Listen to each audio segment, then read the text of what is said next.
Yeah, that's right. That is how you do it.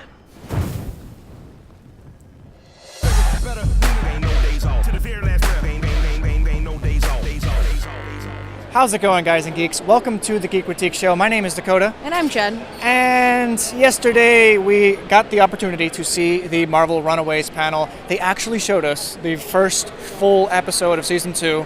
It was amazing. Mm-hmm. Lots of really cool stuff. Lots of stuff to talk about. And we actually already did talk about it. If you watched yesterday's vlog, you'll know that the files were corrupted. It didn't work out right. So we actually have to refilm that now. While it's still fresh in our minds. Pretend like it's yesterday. Let's pretend we just came out of that panel. Jen, what are your thoughts on Runaways Season 2, the first episode? It looked really good. It looked like a strong episode. A lot happens. Yeah. There's a lot of good exposition for each character individually. And I think it's going to be a good season. There's actually so much happening in this first episode of Runaways that it would be a good idea for you in the audience to rewatch the first season again. I personally would have benefited from a rewatch of the first season because a lot of the stuff that's happening with the parents and Pride and stuff, I don't even remember too well. It was a little hard to follow, but everything that they did show, I mean, it made sense tonally. And we want to talk a little bit about the differences between Season 1 and Season 2. Most notably, the fact that they're actually runaways now. Like, they're literally running away. They ran away. The first season was a lot of them being in school or them being at each other's houses or, walking into their parents' freaky cult dungeon thing. But this, we actually see a lot of them running away. And you mentioned yesterday that you really noticed the wealth disparity because they come from a very rich and affluent side of LA, and now they're where?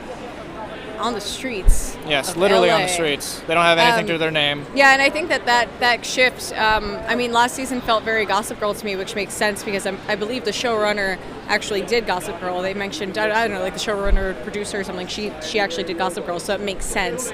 But now all of these, kids are being exposed to what people in their own neighborhood live like that they hadn't seen before. Right. So there is kind of a cultural shifts, and especially for Gert, who's such a social justice warrior, for her to see this is the kind of stuff that you fight for, but you don't really know anything about it. Right, you don't know anything about it, but you're actively fighting for it regularly. Exactly. So and this now is they're the dealing truth of with the it. situation. They're right there, right next to you. Mm-hmm. So I think that's really cool, and I think it's good for kids in general to see that's a reality that could happen if you make poor life choices. Yes, please don't make poor life choices. It is good to have a home, but being runaways, it's part of their story arc to find a place to hide out and stay.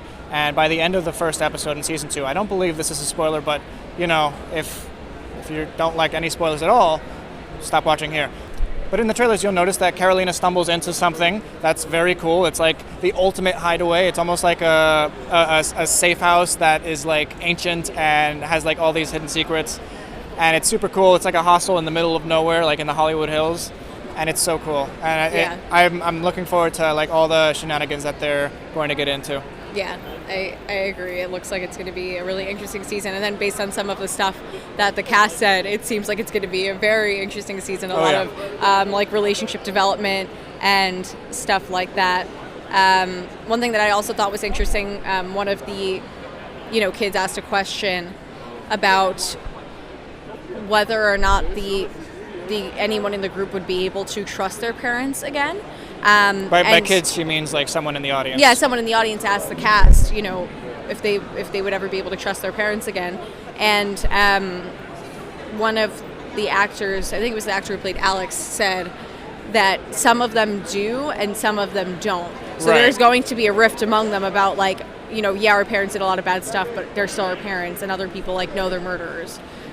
So that's going to be definitely interesting to see play out. And I think with the first season, the parents were a little more ambiguously good, but they were more on the good side. You saw they're good in them. And this season, I feel like we're going to see a lot more of the bad in them. Yeah, that pretense is kind of being shirked away because they're not faking it for their kids anymore. Right. The kids know that they're not the best parents in the world. And there's also a really interesting, I don't want to spoil anything, but a very different like setting shift that I was not expecting, that totally threw me for a loop, and I'm really looking forward to how that plays out as well. Guys, if you like Runaways, you like this video, and you want to see more videos just like it, please be sure to like and subscribe for more videos just like this. Thank you so much. Bye. Bye, guys.